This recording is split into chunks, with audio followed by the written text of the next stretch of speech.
Daily Express reports on the Home Secretary Suella Braverman's speech yesterday, focusing on her assertion white people should not feel collective guilt over slavery. Meanwhile, The Guardian says Tory MPs have accused Suella Braverman, the Home Secretary, of undermining Mr Sunak and say that she should stick to just doing her job. We're joined by the Mail's Andrew Pearce, by the Mirror's Kevin Maguire. Morning. The Suella Braverman performance yesterday, I mean, it's quite interesting, isn't it, for her to be... I mean, it feels like a pitch. What's she pitching for? Well, I said yesterday, and I don't think I was wrong, I said I feel she's positioning. She wants to be Prime Minister. Before she'd made the speech, I sort of we had an inkling of what she might say. Yes, she does want to be Prime Minister, and she thinks if the Tories lose the election, she's positioning right now to be the next leader. It's definitely after the election. There's not a bit of Are you sure? Rishi Sunak will lead the Conservatives into the election, and I don't think he'll do as badly as We've some not had a people change think. of Prime Minister for about 5 months. It's getting a bit dull. It's a long time for the Tories. I know. We're on our third in a year. No, there's no change, no prospect, and nobody's talking, by the way, about Boris taking No, it. even Jacob Rees-Mogg, who was a huge cheerleader of Boris Johnson, says the Tories will be toast if they change again. But you could see most of them think they're going to lose. Suella Braverman thinks they're going to lose the election, and she's now helping them lose the election. Not her intention, but she's helping them lose the election, and then she'll want to take over because she's exposing deep divisions inside. You can see they're fighting like rats in a sack. OK, can I talk especially about what Jacob Rees-Mogg said yesterday about votes? Yeah. Now, around this time yesterday morning, we're discussing Sir Keir Starmer's plan or suggestion to give the vote to EU citizens who are living here in the UK. No other country in Europe does it, by But you know, and you wouldn't answer it yesterday. There was the Malta and the Cyprus example that you didn't answer, and Ireland, of course. Well, Ireland has been historic for 100 years. Yeah, but Malta and Cyprus. But Jacob Rees-Mogg had a view on this yesterday, and it came as rather a surprise. Let's have a listen.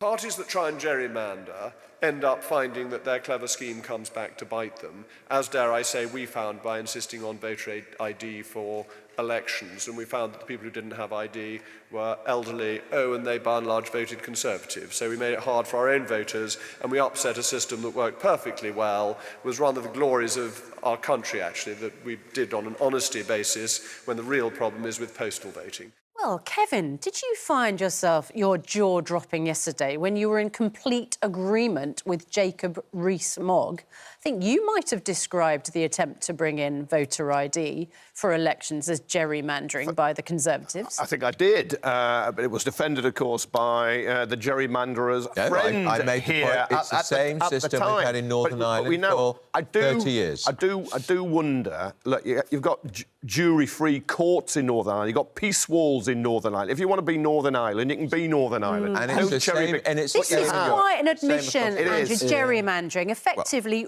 rigging an electoral system in order to benefit the party that brings it in. Was he in the cabinet when the cabinet agreed to do this? I didn't hear a peep from him at the time. And he'll have voted for it in Parliament for gerrymandering. Well, he seems to suggest that's because when it was brought in, it was thought or even intended to actually benefit the Conservative Party, and they worked out after it was too late that actually it was Conservative Party voters, elderly voters in the main, who were being disadvantaged. Jacob Rees-Mogg's never been short of backwards and coming forwards. He had an opportunity to oppose that when he was in cabinet, and he didn't. But you are the gerrymanderer's friend. Now, I really believe... And every country in Europe has the same system. We've just got to get used to it. This is the bit I like. If it's good enough for Europe... It's good enough for those old rogues in Europe, Ed Balls. We can do it here.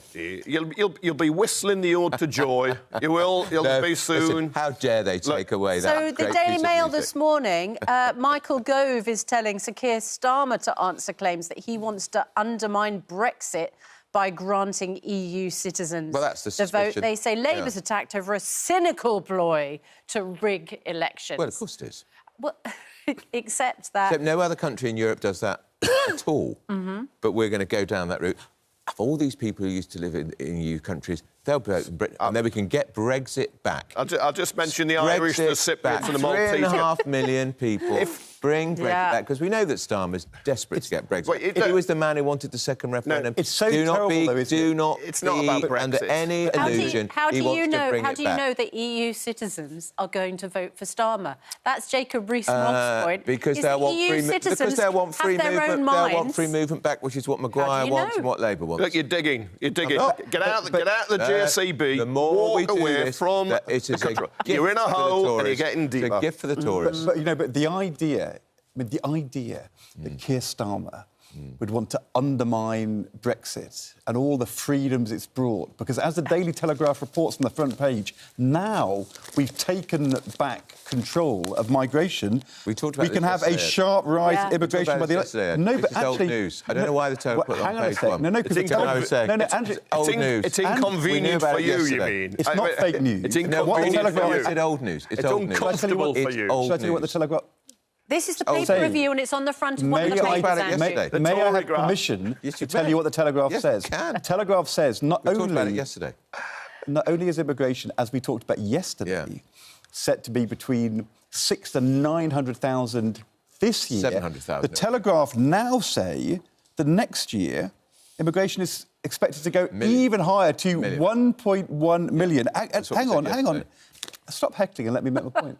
Of which, listen to this, 700,000 overseas students, 320,000 skilled workers arriving legally. Yeah, but the overseas students... $1 million plus legal migration. The overseas students pay for their university education. Oh, that's OK. Yeah, and then they go back. That's the plan, but of course they never do. And the worst part... Do you know how most illegal migration happens? They bring in their... Most illegal migration is people who come legally and then don't leave. Overstayers. The numbers are absolutely taking back... Well, it's 1 million. Yeah, but if we want it's astonishing. If we want to keep universities going, we need these 700,000 students who pay. When you voted for Brexit, did you vote for 1 million a year? No.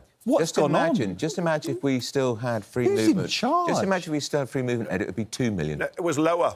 It would be 2 million. It would be 2 million. It was actually lower. But it would be higher now. Massively lower. Massive. Free movement, massive. What you've done is you've replaced EU migrants with many more migrants from outside the rest of the world. Now, got to remember that people coming to Britain to work and study, where they pay to study, they're paying. is good for us, but it is not what you promised. They're paying to come here, the students. I know, but 1 million a year legal migration. Yeah. The numbers are huge. I know they are. No wonder this Suella Braverman so cross. And when your lot get in, their numbers will double. There'll be no limits at all.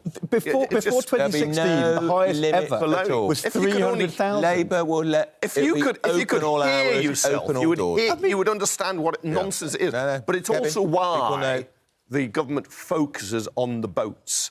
Now, 45,000 people on a boat is a problem. People make illegal crossings, but they focus on that, and it's a much smaller number, and they do it in part as a distraction. It's one of Rishi Sunak's top 5 priorities, of course, and today he's in Iceland. Where he's going to tell fellow leaders at the Council of Europe that it's not just a British issue. Yeah, Iceland as a country, it's not just a supermarket on a high Well, the trouble street, is that, of course, the supermarkets and the cost of living crisis is probably a bigger issue. Much bigger. Isn't it, to most people? Number one issue. Yeah. Cost of living. Is it a bigger issue than 1 million plus migration a year? Ed, cost of living is the biggest issue. And is it? And illegal migration doesn't help. I think it's definitely a bigger issue, and I think it was a bigger issue at the local elections. Yeah, for sure. It caught the Conservatives by surprise for some reason. There is. I don't think it did. I think it's cost of living in the NHS and crime, and I think next is migration, cost of living, without a doubt. But what is Labour's answer to migration? What would Labour do if Labour was in power? Let everybody in. No, they wouldn't let everyone. I mean, this is ridiculous. Yes, they will. I mean, look, you can't say that when it's 1 million plus. It'll be far worse. It'll be far worse. The Conservatives your lot lost control of migration. When the EU countries were expanded to Eastern Europe, Labour were told, let's have transitional limits. No, we don't need them. I've said that. It was your government that did it, Ed. There was going to be transitional traditional I've often said that, but the Robin peak Cook said before 15,000 2016, 750,000 in the highest first year. ever. Kevin's laughing. People know. I'm laughing now. I'm laughing at you. Blair's open the floodgates, and in they came. Before 2016, the highest ever net migration was 330,000, and now it's set to be three times that next year. Europe in that first year? That was legal, Ed. It was a third of the current level. And was Labour told to bring in transitional limits? Yes, and they didn't. 750,000 in the first year. Fewer. Yeah. On your watch. Your watch, Net mate. migration was Your watch. lower. Can I Your turn? watch. Well, I don't think we're going to fix the row about immigration on this programme, but it is going to be. I mean, it is an easy issue to hit each other with. I think we should put a rug around his legs, give him a Werther's original, and just put him in a corner in a rocking chair. I want to talk about. under Labour. I want to talk about the fact that surprising numbers of people are paying the higher rate of tax. That's a real 1 in scandal. 4 teachers and 1 tax. in 8 nurses are going to be higher rate taxpayers by 2027. This is because the government is continuing to put in place the freeze on tax It's a allowances. stealth tax. It's effectively a tax rise for people so that they get less of their own income. This is going to be a persistent problem for the former Chancellor, now the Prime Minister. And look, I think the nurses' leaders, the leadership of the Royal College of Nurses, I think they've messed it up completely. They recommended the 5% pay rise plus the one-off payment. Nurses didn't accept it. Now they're saying they want a double-figure pay rise. I think it's incoherent what they're doing. But they'll see this, that some nurses now being dragged into the 40p tax rate. Yes. And the RCN leadership will say, hang on. I think we've got a chart which we can show, because the really interesting thing about this 40% was it used to be lawyers and accountants. If you look back, that left-hand bar's there. 30 years ago, almost no nurses paid the 40%. And now that has kind of gone up kind of markedly. People who are teachers, people, you can see the green to the yellow bars there. This is what we used to call the high rate of tax. And this is nurses. It's and not the top rate, it's the higher rate. Yeah, and it's just called comes the high in rate. about £50,000. So was it about £12,500 after it's tax-free. Then every pound you earn after that, up to about 50,000, you pay 20p tax on it, national insurance on top. Then you get to about 50,000, then you start now paying 40p on each extra pound. I didn't know nurses were earning that much money, but this is senior nurses, but, you know, they work very hard and they've been dragged into it, and it is a stealth tax. And the Tories, as one of my criticisms of the Tories, big criticism, we've got the highest tax burden for 70 years. Yeah, although it is still low by international standards. It's lower than, say, France or Germany. But what's happened is, because the government, Hunt, the Chancellor, is freezing these limits, he'll get an extra 30 billion a year by, I think it's 2027. The other thing which happens... 30 billion.